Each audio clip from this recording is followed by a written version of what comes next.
Pertanyaan Afwan Ustaz, bagaimana cara meyakinkan anak zaman sekarang mau ikhlas berjihad untuk menuntut ilmu di pesantren yang jauh dari orang tua dan pergaulan teman-temannya? Syukran Ustaz. Iya, hibati fillah, ini perjuangan orang tua.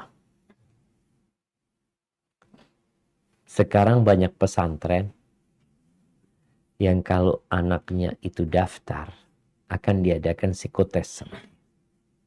Dia akan ditanya, kau masuk pesantren ini karena keinginanmu sendiri atau karena dorongan orang tua?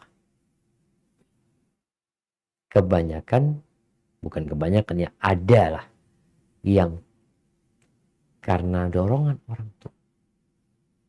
Orang tua ingin anaknya jadi anak yang saleh. Ingin anaknya menjadi orang-orang yang dicintai Allah Azza wa Jalla. Dan itu memerlukan perjuangan. Bagaimana cara orang tua sekarang memotivasi anaknya ini agar mau berjuang? Maka yang harus dilakukan oleh orang tua adalah salah satunya menceritakan indahnya perjuangan. Dan indahnya akibat perjuangan tersebut. Mungkin anak-anak ingin bermain-main ini dan itu. Katakan, iya nak, engkau akan bermain-main. Tapi belum waktunya. Semua ada waktunya. Engkau akan merasakan yang namanya semua kelezatan dan kenikmatan. Tapi harus berjuang. Ceritakan bagaimana para sahabat Nabi, para tabi'in. Orang-orang sekarang yang sukses juga ceritakan bagaimana perjuangan mereka.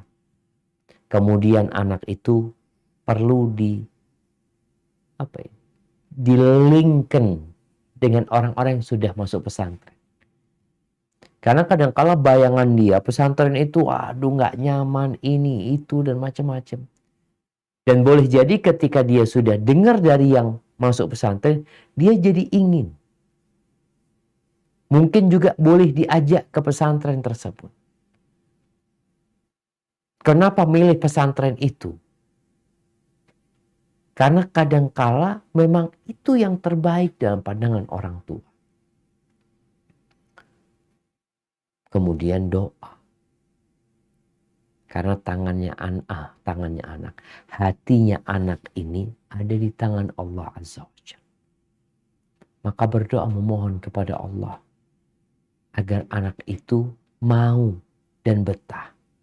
Tapi kalau pada akhirnya anak itu nggak mau ke pesantren, maka orang tua harus menciptakan lingkungan seperti pesantren. Mencari sekolah umum yang paling tidak sedikit fitnahnya. Karena kalau tidak dikondisikan rumah, ya dia seperti kawan-kawan dia yang lain yang jauh dari agama, jauh dari sentuhan, ya ketakwaan kepada Allah Azza wa Jalla. Barakallahu fikna. Baik Ustaz, selanjutnya